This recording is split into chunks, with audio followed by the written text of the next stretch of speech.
Part 1. You will hear a woman phoning to ask about a summer cycling camp for her young son, who is called Charlie. First, you have some time to look at questions 1 to 5.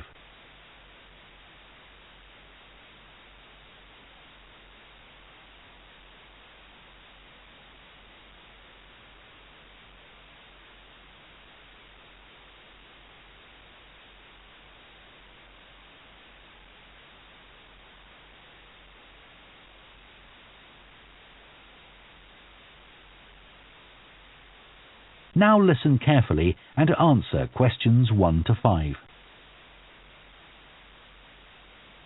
Hello, Junior Cycle Camp. Jake speaking. Hi, I'm calling for some information about the cycle camp. I'm thinking of sending my son. Great. Well, it's held every weekday morning over the summer vacation, and we focus on basic cycling skills and safety. We have 8 levels for children from 3 years upwards. How old's your son? Charlie? He's 7. He can ride a bike, but he needs a little more training before he's safe to go on the road. He'd probably be best in level 5.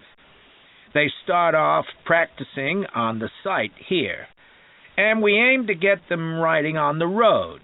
But first, they're taken to ride in the park, away from the traffic. Right.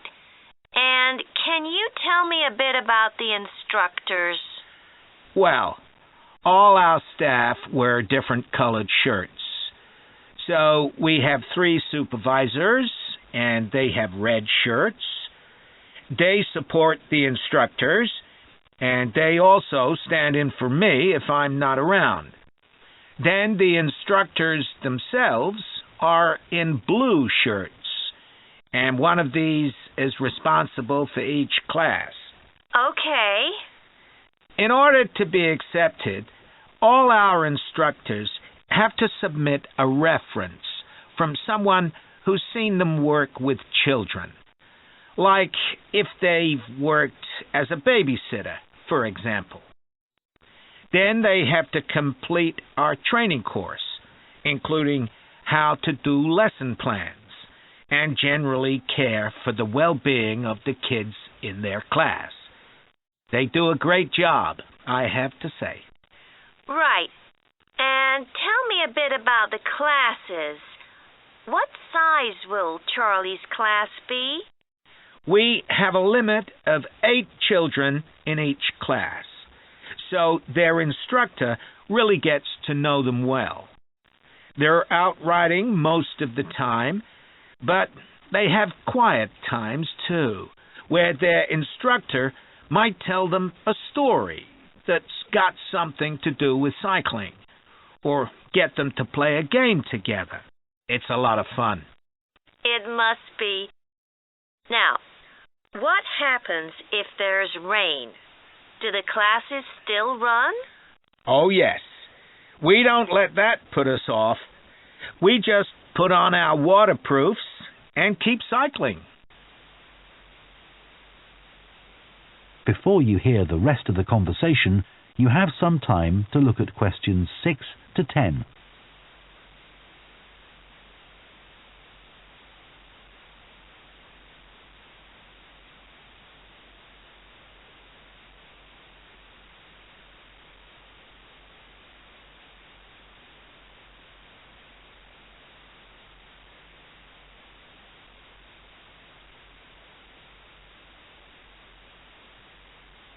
Now listen and answer questions 6 to 10. And is there anything special Charlie should bring along with him? Well, maybe some spare clothes, especially if the weather's not so good. And a snack for break time? How about a drink? No, we'll provide that. And make sure he has shoes, not sandals. Sure. And just at present, Charlie has to take medication every few hours, so I'll make sure he has that. Absolutely. Just give us details of when he has to take it, and we'll make sure he does. Thanks. Now, there are a few things you should know about day 1 of the camp. The classes normally start at 9:30 every morning, but on day 1, you should aim to get Charlie here by 9:20. The finishing time will be 12:30 as usual. We need the additional time because there are a few extra things to do. The most important is that we have a very careful check to make sure that every child's helmet fits properly. If it doesn't fit, we'll try to adjust it, or we'll find him another one. But he must wear it all the time he's on the bike. Of course. Then, after that, all the instructors will be waiting to meet their classes, and they'll meet up in the tent. You can't miss it. And each instructor will take their class away and get started. Okay, well, that all sounds good. Now, can you tell me how much the camp costs a week? $199. We've managed to keep the price more or less the same as last year. It was $190 then. But the places are filling up quite quickly. Right. Okay, well, I'd like to book for the... That is the end of part 1. You now have half a minute to check your answers to part 1.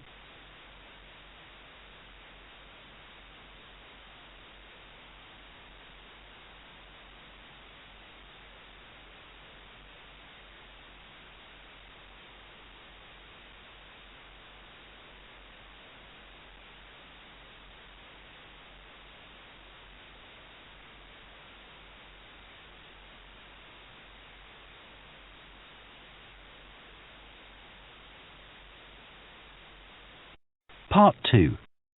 You will hear a recruitment officer called Megan Baker giving a talk at a jobs fair about opportunities for those interested in the food and agriculture sectors. First, you have some time to look at questions 11 to 14.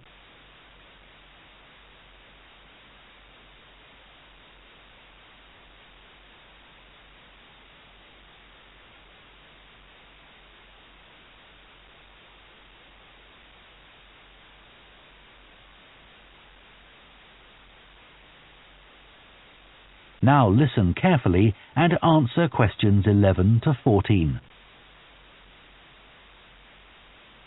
Hello everyone, my name's Megan Baker and I'm a recruitment consultant at AVT Recruitment Specialists. Now, our company specialises in positions that involve working in the agriculture and horticulture sectors, so that's fresh food production, garden and park maintenance and so on. And these sectors do provide some very special career opportunities. For a start, they often offer opportunities for those who don't want to be stuck with a 40-hour week, but need to juggle work with other responsibilities, such as childcare. And this is very important for many of our recruits. Some people like working in a rural setting, surrounded by plants and trees instead of buildings, although we can't guarantee that. But there are certainly health benefits, especially in jobs where you're not sitting all day looking at a screen, a big plus for many people. Salaries can sometimes be good too, although there's a lot of variety here.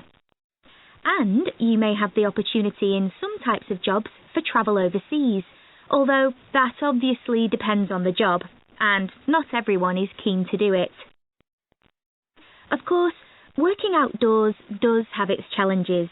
It's fine in summer, but can be extremely unpleasant when it's cold and windy. You may need to be pretty fit for some jobs, though with modern technology, that's not as important as it once was. and standards of health and safety are much higher now than they used to be, so there are fewer work-related accidents.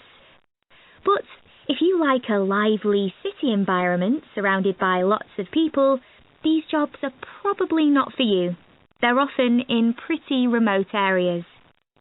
And some people worry about finding a suitable place to live, but in our experience, this usually turns out fine. Before you hear the rest of the talk, you have some time to look at questions 15 to 20.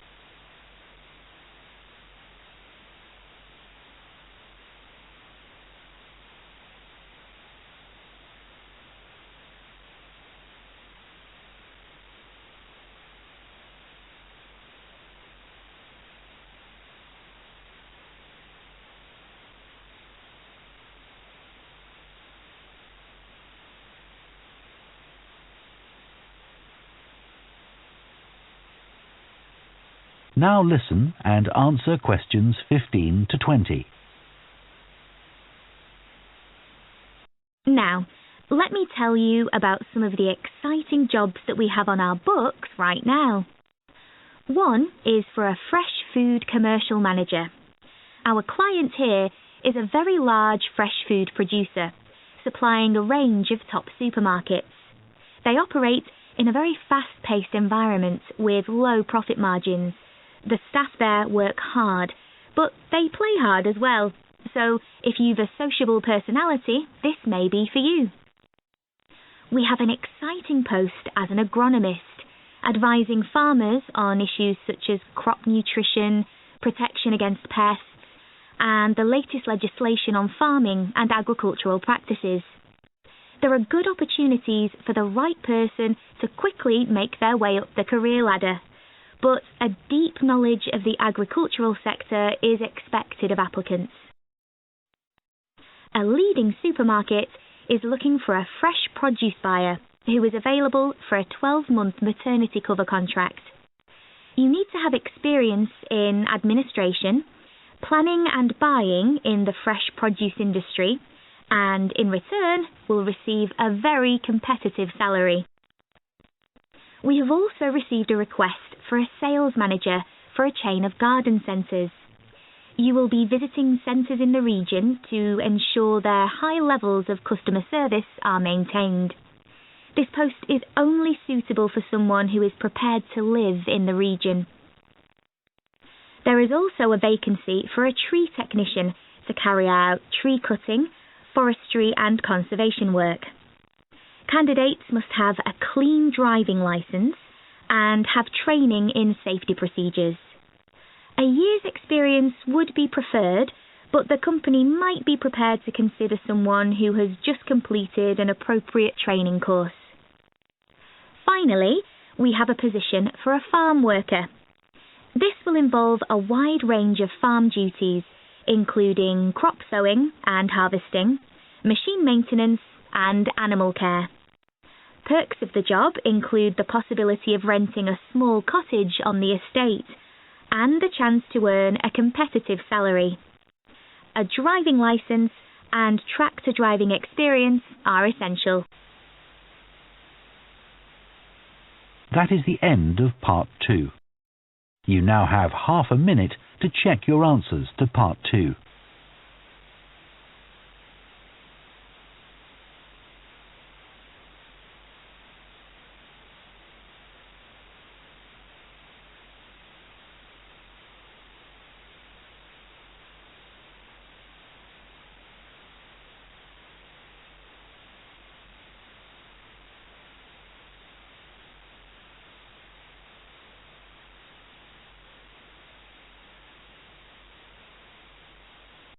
Part 3. You will hear two food science students called Adam and Rosie starting to plan their presentation on diet and obesity. First, you have some time to look at questions 21 to 24.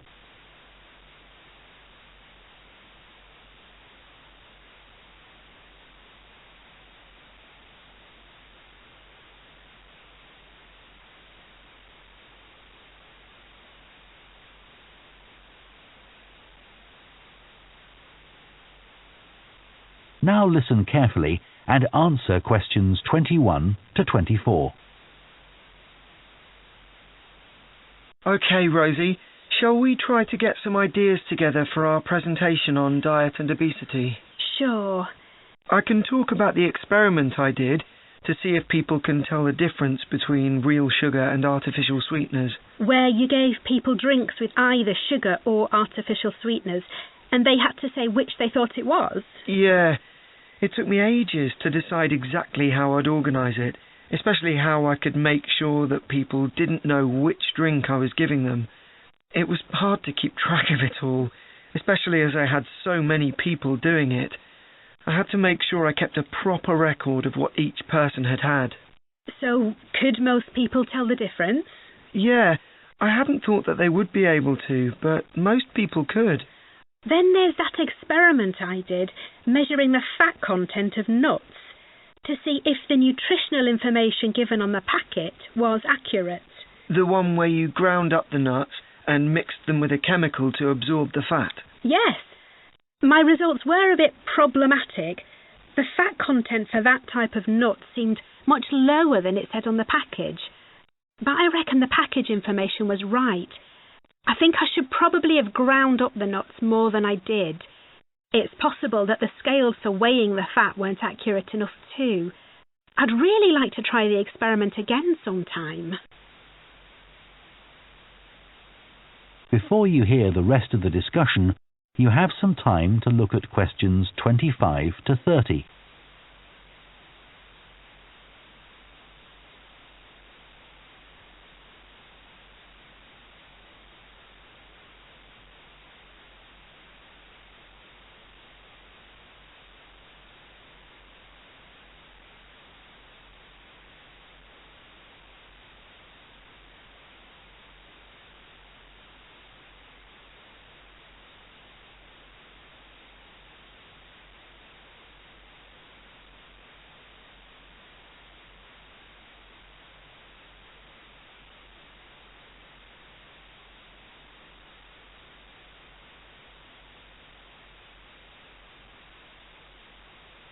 Now listen and answer questions 25 to 30. So, what can we say about helping people to lose weight? There's a lot we could say about what restaurants could do to reduce obesity. I read that the items at the start of a menu and the items at the end of a menu are much more likely to be chosen than the items in the middle. So, if you put the low-calorie items at the beginning and end of the menu, people will probably go for the food with fewer calories without even realising what they're doing. I think food manufacturers could do more to encourage healthy eating. How? Well, when manufacturers put calorie counts of a food on the label, they're sometimes really confusing, and I suspect they do it on purpose, because food that's high in calories tastes better, and so they'll sell more. Yeah, so if you look at the amount of calories in a pizza, they'll give you the calories per quarter pizza, and you think, oh, that's not too bad. But who's going to eat a quarter pizza? Exactly. I suppose another approach to this problem is to get people to exercise more. Right.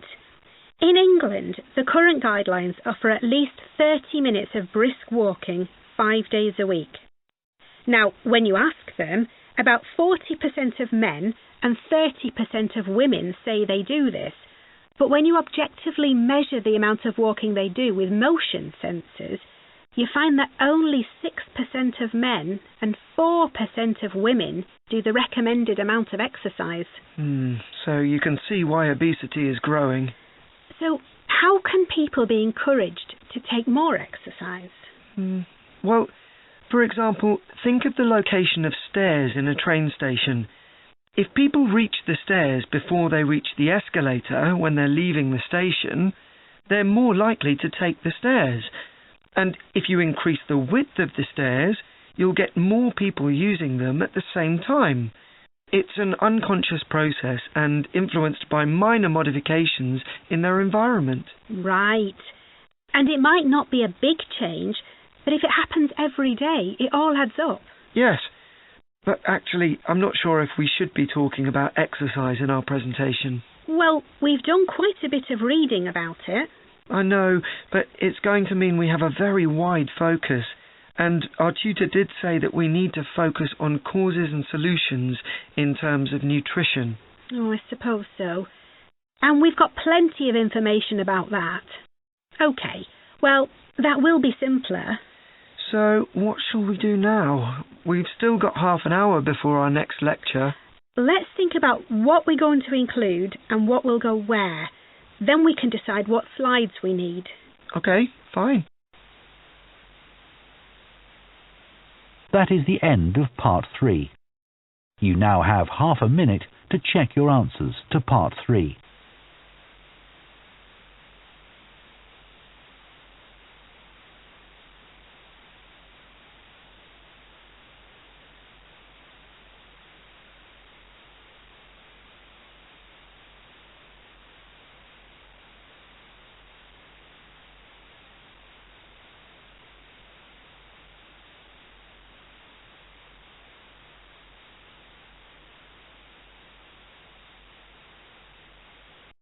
Part 4.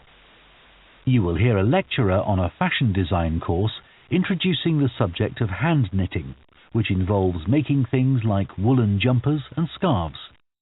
First, you have some time to look at questions 31 to 40.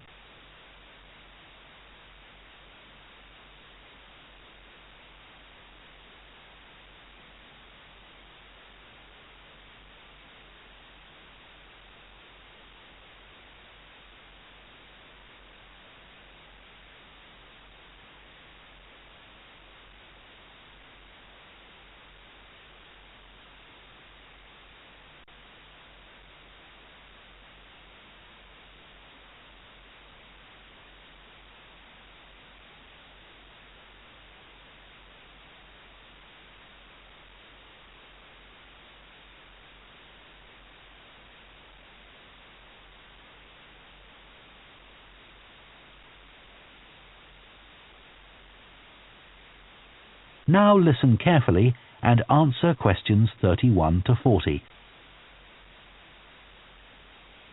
Good morning, everyone. So today we're going to look at an important creative activity, and that's hand knitting. Ancient knitted garments have been found in many different countries, showing that knitting is a global activity with a long history. When someone says the word knitting, we might well picture an elderly person, a grandmother perhaps, sitting by the fire knitting garments for themselves or other members of the family. It's a homely image, but one that may lead you to feel that knitting is an activity of the past. And indeed, during the previous decade, it was one of the skills that was predicted to vanish from everyday life. For although humans have sewn and knitted their own clothing for a very long time, many of these craft-based skills went into decline when industrial machines took over, mainly because they were no longer passed down from one generation to another. However, that's all changing, and interest in knitting classes in many countries is actually rising, as more and more people are seeking formal instruction in the skill. With that trend, we're also seeing an increase in the sales figures for knitting equipment. So, why do people want to be taught to knit at a time when a machine can readily do the job for them? The answer is that knitting, as a handicraft, has numerous benefits for those doing it. Let's consider what some of these might be. While many people knitted garments in the past because they couldn't afford to buy clothes, it's still true today that knitting can be helpful if you're experiencing economic hardship. If you have several children who all need warm winter clothes, knitting may save you a lot of money. and the results of knitting your own clothes can be very rewarding, even though the skills you need to get going are really quite basic and the financial outlay is minimal. But the more significant benefits in today's world are to do with well-being. In a world where it's estimated that we spend up to 9 hours a day online, doing something with our hands that is craft-based makes us feel good. It releases us from the stress of a technological, fast-paced life.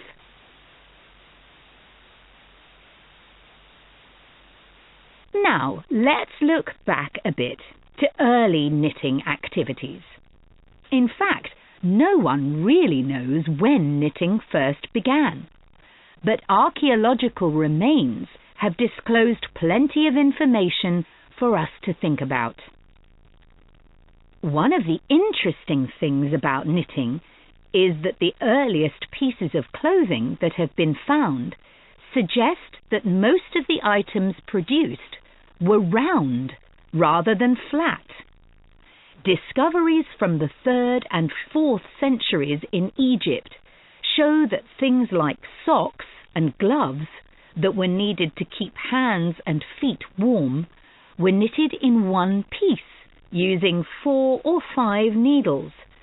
That's very different from most knitting patterns today, which only require 2. What's more, the very first needles people used were hand-carved out of wood and other natural materials, like bone, whereas today's needles are largely made of steel or plastic and make that characteristic clicking sound when someone's using them. Ancient people knitted using yarns made from linen, hemp, cotton and wool, and these were often very rough on the skin. The spinning wheel, which allowed people to make finer yarns and produce much greater quantities of them, led to the dominance of wool in the knitting industry, often favoured for its warmth.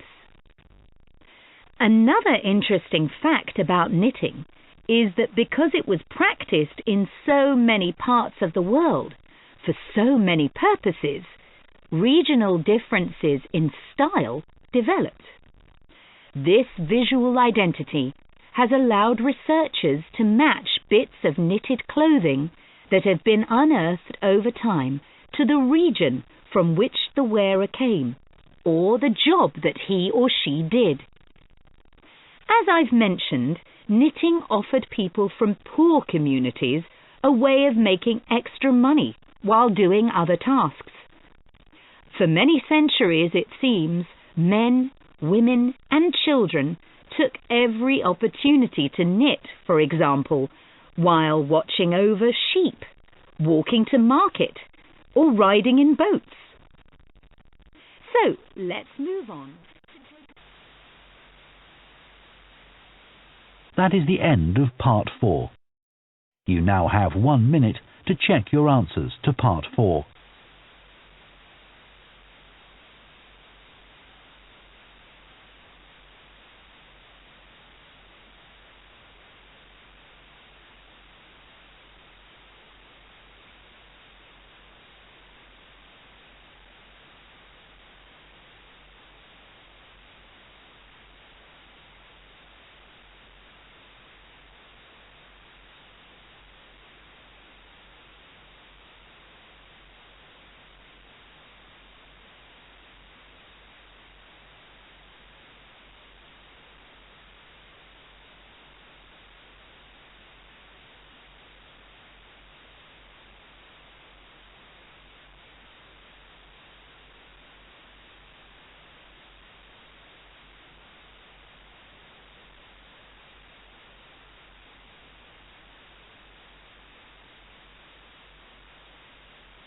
That is the end of the listening test.